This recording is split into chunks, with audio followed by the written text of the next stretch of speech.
Welcome to Morning Infusion with Dr. V. Have you ever wondered what it would be like to have your lost a loved one that was your biggest supporter but thrive because of the legacy that he left? Well, my name is Dr. Viola Pierce. I am the owner and the CEO of VP Nursing and the Nurse Nurturer and the facilitators of Secret Steppers Worldwide with Dr. V, where our goal is to teach nurses to leverage the knowledge that they already know working from their computers anywhere around the world, making money and owning their own time. Our goal is to come to you each Monday, Wednesday, and Friday at 7:30 a.m. Eastern Standard Time to give you the fuel to crush your goals and to show up exceptional on a daily basis. Know that one of the goals of Morning Infusion with Dr. V is to expose you to leaders that have overcome so that you know that the possibilities are endless. If you're watching on YouTube, don't forget to hit the subscribe button and leave a comment if you were ever told that you would not succeed. And remember to click the calendar link above if you want to create another stream of income and enroll in our 12-week course, VP Nursing Business Academy.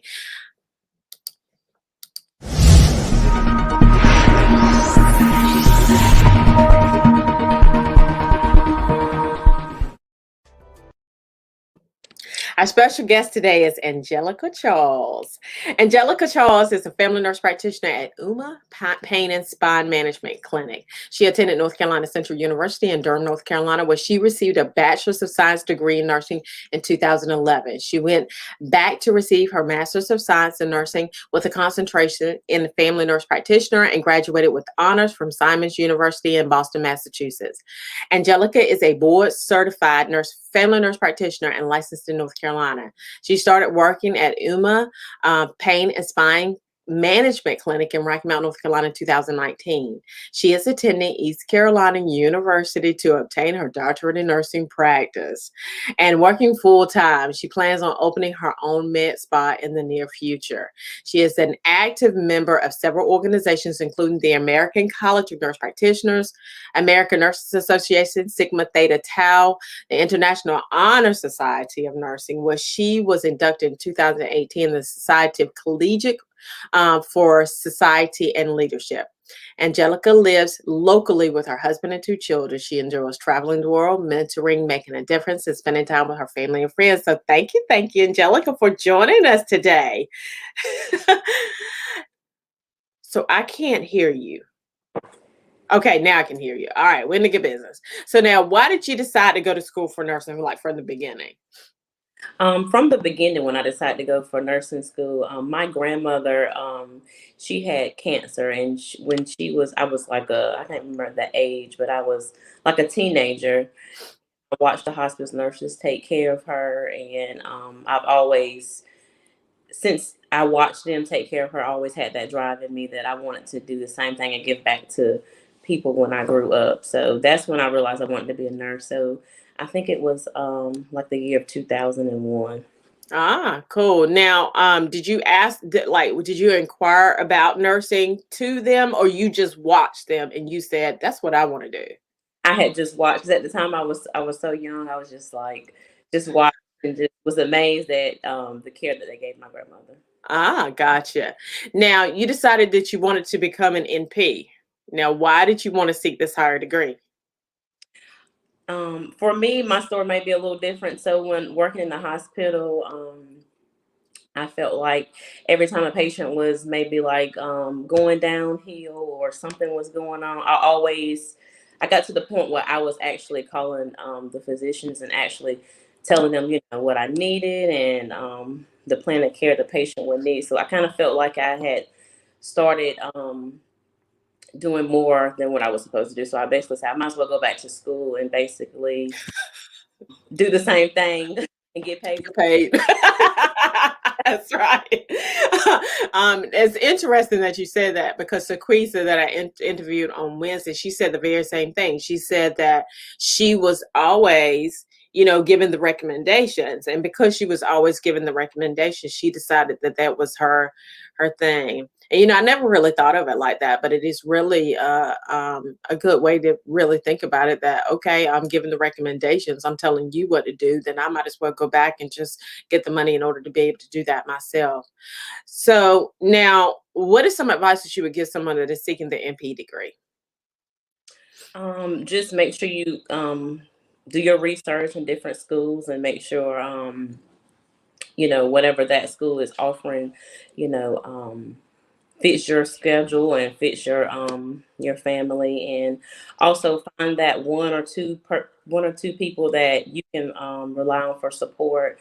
And I always say find somebody who's already been through the program or been have seek that degree so they can kind of help you throughout. And I'm always available as well.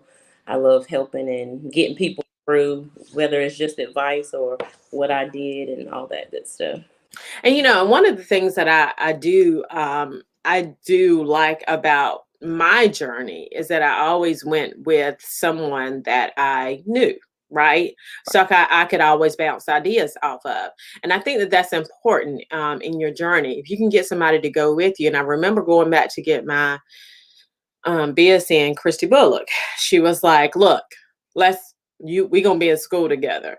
And so then when I went back and get my master's, I was like, "Look, Christy, we gonna be in school together." And of course, when I went back to get my DNP, she was like, "Nah, that's not what we're going. That's not what we're gonna do." Yeah, But do what now? who I had planned to go back to master's school, she ended up going and do different a different degree, informatics. So we kind of separated. She kind of changed her mind on what she wanted to do. But I did find somebody in the program who had graduated from my school just a year before me. So it worked out perfect. Good, good, good. Yeah, informatics is not for me. I looked at code just once, and I was like, that's not for me. That's not my thing. So now you work in a pain clinic. I am sure that that can be challenging at times. Now, what are some of the advantages and disadvantages of working in a pain clinic? I think advantages is learning more about for me learning more about chronic pain. When I first graduated from school, it was kind of like a curveball to me because they don't focus in very good details in nurse practitioner school as far as um, especially how to manage chronic pain with narcotics, of course, because we're in an opiate crisis. So one of the disadvantages, I guess, is well, advantages is trying to prevent patients from being in opiate um, that opiate world. Like we do everything we have to do for them before we just decide to, get on narcotics. We don't just when people think pain management, they think people are just there for narcotics, but we have a lot of non pain management things that we do for patients. Like the narcotics is definitely the last thing that we choose. So it's good to be in it to kind of help the opiate crisis that we have going on. And it's kind of hard sometimes to determine different patients, as we all know. And I think the advantage for me right now, it's going to sound like a crazy advantage, but during the COVID, it has really been a good big advantage for me because I feel for the primary care providers right now with the COVID. Gotcha. One of the things, and it is really hard to really have a vantage point or just really understand the patient's, pain points, understand how to best manage their pain and not for them, because there's just such a fine line between managing their pain, keeping them comfortable, but not giving them too much, right? So that they are not they don't get into that cycle of overdosing, right? Because that is definitely something that can definitely happen for sure. Now, you were in school to get your DNP. What was your rationale for seeking another higher degree? Um, so like I always have weird stories. So I feel like the road that nurse practitioners are headed, feel like we're headed into a place where we are going to be working independently across the nation. I feel like it'll be happening pretty soon. I mean, some people don't, but I think so. A lot of other states have our independent practice, and I feel like most of the colleges and universities they are requiring you to have a DNP now. So I was like, I probably should get my DNP because I don't want to be limited years down the road while I'm already fresh in it, while I'm already still encouraged and motivated, and my children are young. I decided just to go ahead and go back to school, go ahead and get it. So I won't be limited or have to feel like I have to go back in the future when I don't want to be in school anymore. And also the leadership part of it. I was interested in that as well. Now, what like now what stage are you in at this current moment? Um, I have one more year to go. One more year to go. Okay. So have you haven't started your project yet, My obviously. project started May 17th. May 17th. I'm It, gonna pray for you, okay? it's All serious. right. I mean, because you have to write a book, right? Yeah, It's tell people, they say, well, I can't go back to school because I'm not an English person, I'm not a grammar Mm-mm. person, I've made it this far. So I tell people all the time, don't let that stop you, because in that case I would have stopped at high school. I'm not a grammar person. I don't like writing. It takes me a little bit longer than other people to kind of get going what I want to say. And one of the things that, and I put out a lot of content, and it was this one lady, she said to me, she said, it was one word that was spelled, apparently it was not spelled right. And it was on a Canva post. And I remember going in there and thinking, I'm not changing that. I'm just not going to do it. And she was like, well, that's bothering me. And I was like, it's okay. I said, do you know how much content I put out all the time? I said, don't let it bother you. I said, do you understand the context of the conversation in that post? Then that's what you need to get, right? And so, and for me as well, one of the ladies, I remember when I first started, she was like, you're not a good. When I was in my master's program, she said that I wasn't a good writer, and I was like, okay, all right, cool, but I'm gonna write a book one day, and we're gonna be good, right? Because at the end of the day, what you need to know is what is your highest income producing activity. Your highest income producing activity is what's between your two ears. Okay. Now, editing is not my thing, right? Right, Math. So, I can get somebody else to edit the book, right? right, I just need to put out the content. That's right. all I need to do. So people get really, really upset about that, but I'm like, it's gonna be okay. I A lot, promise yeah. you. Now, you said that you lost your father. Now, what happened, and how has this affected your life? So I lost my father to liver failure, but it has affected me tremendously. When I lost him, it actually was like, actually his funeral was a day before I had the quiz in my nurse practitioner program. We had a quiz the first week of school, and it was hard for me because I wasn't focused. I wasn't able to study. I mean, it was just a lot. But what had motivated me to continue, because I actually was gonna email my professors and let them know what happened, and contact them and let them know that I'm gonna have to push my starting date back, because it's just, I'm not where I need to be mentally.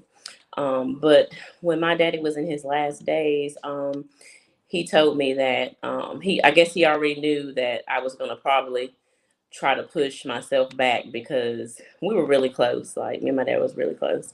Um, so he told me that I had to keep pushing regardless.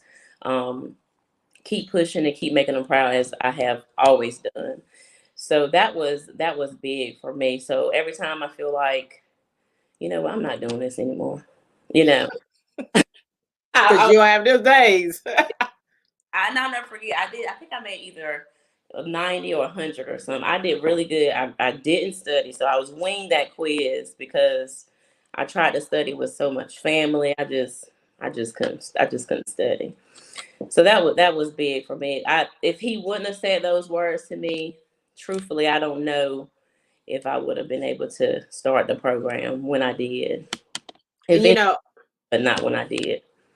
words really, really matter, right? They really matter in speaking life into people. And that's one of the things that I'm really big on as far as my grandchildren are concerned, is the words that I speak into their lives. And I will not be very clear that I will not let anyone speak any negative into their lives. I just won't, right? Because as you have said, your father was your biggest motivator because of the words that he spoke, right? And so always speaking life into them is hugely, hugely important. So I love that. Now, what is some advice you would give someone who has lost someone that is close to them and feeling down about it right now? because this is the time for it for sure. Yes, I would just say, just keep pushing through and know that that person would want you to be, continue, be happy and continue to strive through life, regardless of how hard it can be. When I lost my father, I mean, it was days that, I mean, I didn't want to cook, I didn't want to clean. So see if you can have some support system through and during the time of your loss, but continue to strive and um, do your very best and don't let the death, because you have to remember that this death is the beginning for them and you just have to meet them there. So that's how I always look at it, as um, you'll see them again. I know. I love it. I love it. I love it. Um, so now, what is some advice that you would give someone staying consistent while going to school, raising a family, Ooh. and trying to keep it all together? I say, it's a lot. But for me, I would say you need to get like a calendar, and some people try to. For me, I have to do day by day.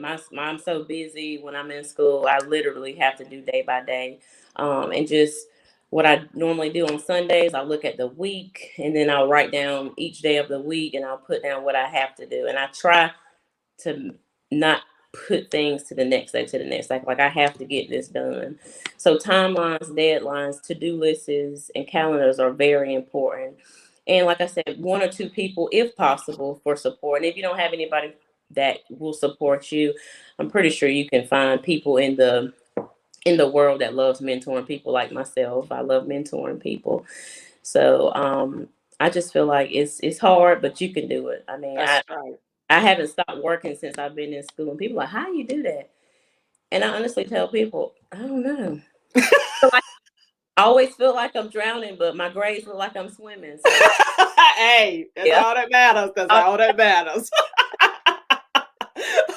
I remember when I was going through the program, um, there was a group on Facebook, and they were talking about this girl put up this post. She was like, she was going through the program, she was having a hard time, and she said that she was like, how many people have housekeepers?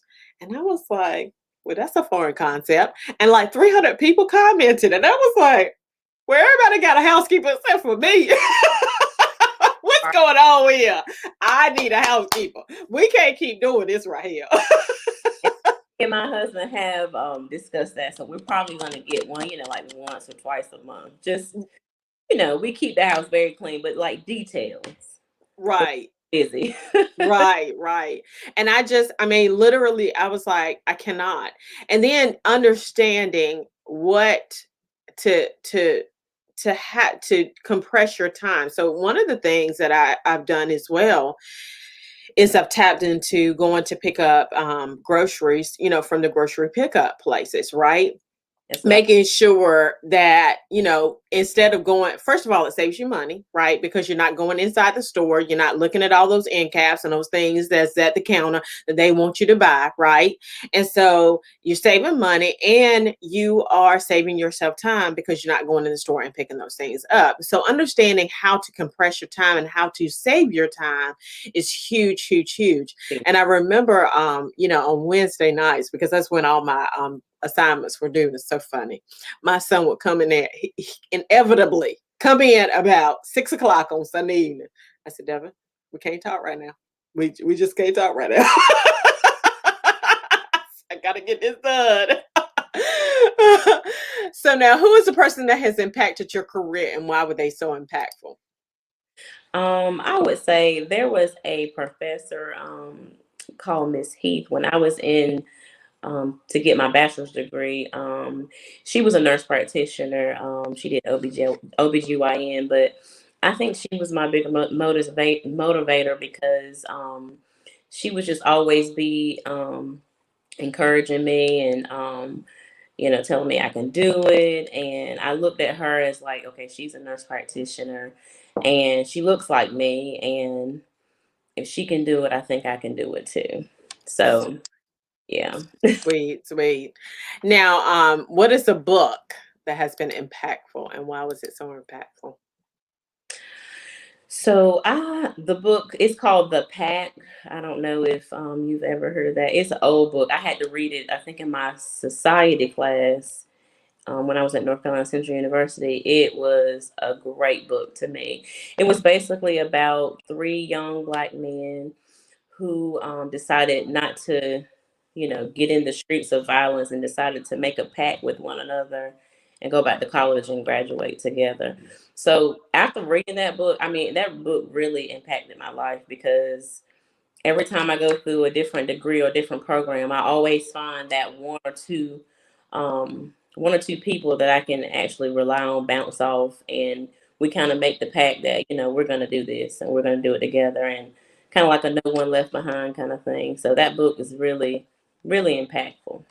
I love it. I love it. I Yeah. love it. That is really cool. That is really cool. I've never heard of that book before. It's And old. that's It probably was published in like 2003, probably. okay. Okay.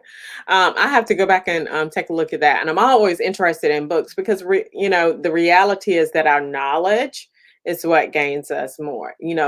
Being able to transform people's lives is what is my biggest motivator for starting the business and things of that nature. And so, I love, love, love what you just said. So thank you, thank you, thank you for showing up today. Problem. So my name is Dr. Viola Pierce. I'm the owner and CEO of VP Nursing and the Nurse Nurturer and the facilitators of Secret Suppers Worldwide with Dr. V, where our goal is to teach nurses to leverage the knowledge that they already know working from their computers around the world, making money and owning their own time.